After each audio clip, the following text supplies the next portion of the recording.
My name is Christiana. I'm a 36-year-old housewife juggling part-time work and raising 2 kids. Life's generally good, but I often find myself frustrated with my husband Billy, who's the same age and works a corporate job. For some reason, Billy always seems to prioritize his mother over our family. If she asks him to help her with her garden on a weekend we had plans, he will change them in a heartbeat. Even on days we were supposed to visit my parents, he would suddenly decide to go shopping with his mom instead. For our child's birthday, he rejected the character cake our kid chose, opting for a fruit tart his mom said was delicious. She said kids need to eat lots of fruits to get their vitamins, he would argue. I would often confront him later, especially when I saw our disappointed child's face. His mother might seem like a loving grandma who adores her son and grandkids, but she clearly enjoys the attention and superiority she feels when Billy prioritizes her. Even if it means our child gets hurt, she would just smile and say, "Sorry, dear, Grandma's fault." She sometimes acts condescending towards me, making it hard to hear others praise her as a good mother-in-law. Ever since his father passed away, Billy has been spoiling his mother even more, and her attitude has only grown.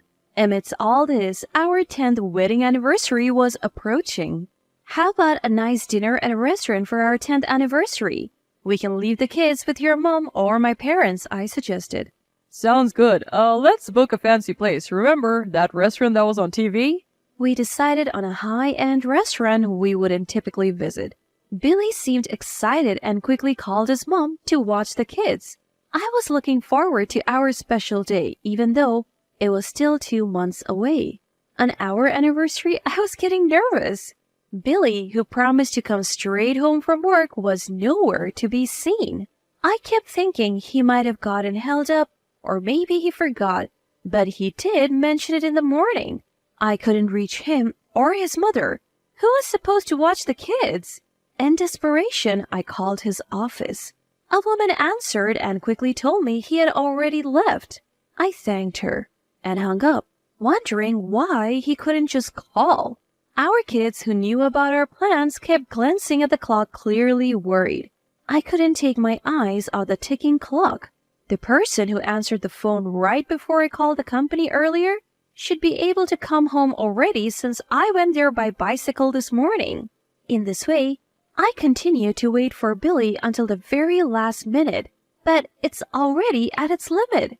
Our reservation was for 7 p.m., and it was almost time. I called the restaurant to inform them we would be late. "Your party is already here," the hostess said. By himself? "As I mentioned earlier, you're already seated with your guest," the hostess said. Who came with him?" "A man in business attire and an older woman." "Excuse me, but are you—" I quickly replied, "My mistakes, sorry," and hung up. An older woman?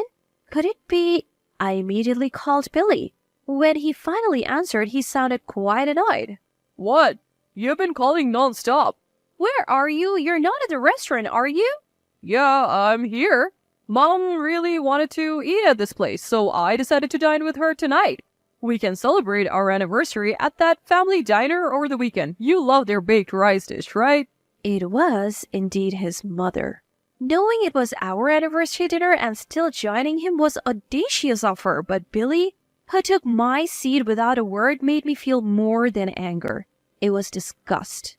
And to think he knew how much I had been looking forward to this for the past 2 months, suggesting a local diner as a replacement, it was clear where I stood in Billy's priorities.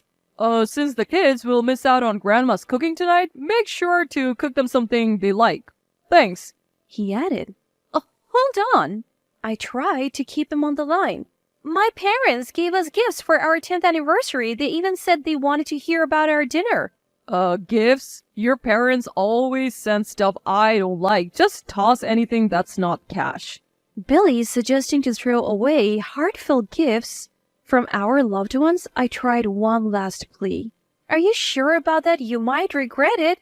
Billy sounded puzzled but didn't change his mind. Regret? Nah, just keep the cash. Oh, our food's here. Don't call again. Bye. I sighed as I hung up, noticing our kids looking worried. Who's up for helping me make dinner? Their enthusiastic hands shot up, lifting my spirits. After dinner, I sorted the gifts as Billy had instructed. Cash aside, everything else was to be discarded. Keep the cash and get rid of the rest. I felt ashamed and sorry for the people who had given us those gifts. How had I put up with such a man for 10 years? By the time I put the kids to bed, Billy was home.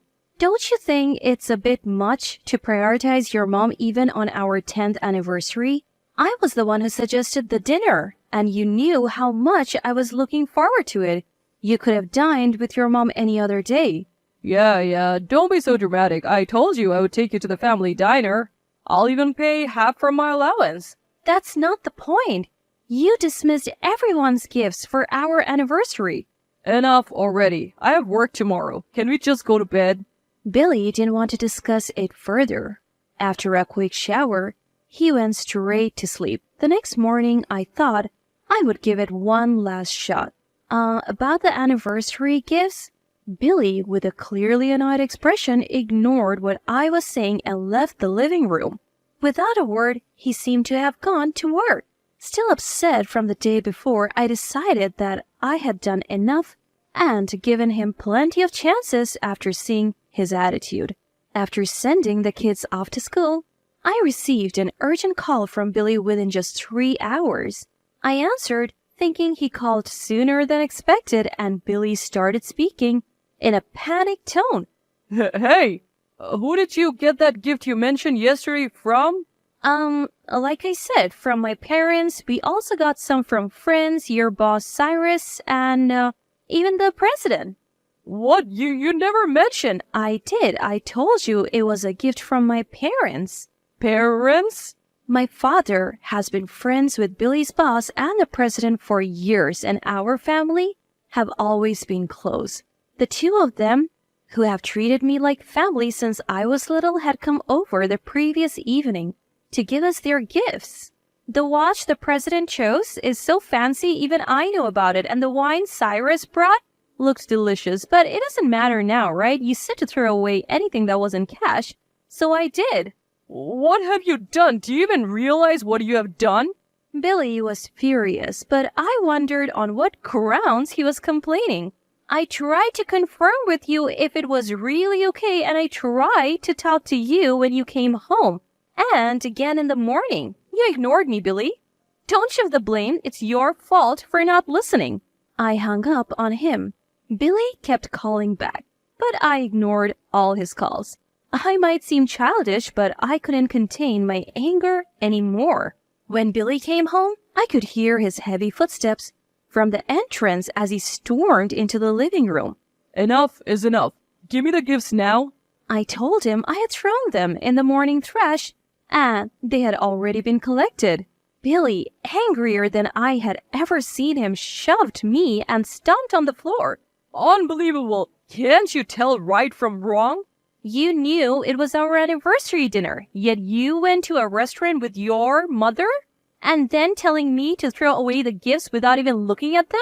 I question your sanity. I confronted the yelling Billy.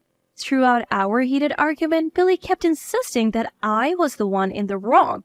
You threw them away, so you apologized to them. I've already told everyone at work, so there's nothing we can do now. My anger exploded at Billy's selfish reasoning. Oh, really? Then I would like to apologize directly. Can you ask them to come here? What are you? Billy was visibly shaken by the words not meant for him, especially when he saw the door to the adjacent room open. He grunted in surprise as he faced his boss and the president, who had emerged from the other room. The two of them, having heard Billy's side of the story, found my actions quite out of character and had called to hear my side as well. I decided to tell them everything, including the fact that I had called your office while waiting for Billy to come home. After hearing my explanation, they felt bad that their gifts had caused a misunderstanding between us. They asked to hear our story again, so I invited them over. However, seeing how agitated Billy was when he got home, I asked him to wait in the next room to let him calm down. Billy, consumed by anger, didn't seem to notice their presence. Oh, Mr. President, I'm sorry. Finally, realizing the situation, Billy turned pale, bowed deeply, and apologized to the two of them. He must have realized that he couldn't deny the story I had just shared, especially after trying to pin the blame on me. His previous anger was gone, replaced by deep remorse as he trembled. Lift your head.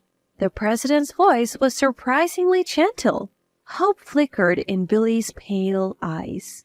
This is a domestic issue, unrelated to work. I won't reprimand you as the president. Yes, added his boss.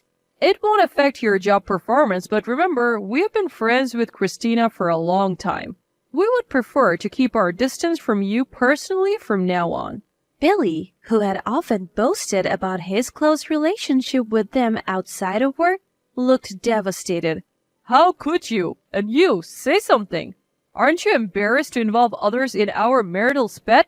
This isn't just a marital spat. You mishandled the gifts we received, and as a result, you lost their trust. And honestly, I don't need a husband who prioritizes his mother over his wife and family, and even tries to blame his mistakes on me. I'm filing for divorce, I declared confidently and left the house, glad that I had sent the kids to my parents' house earlier.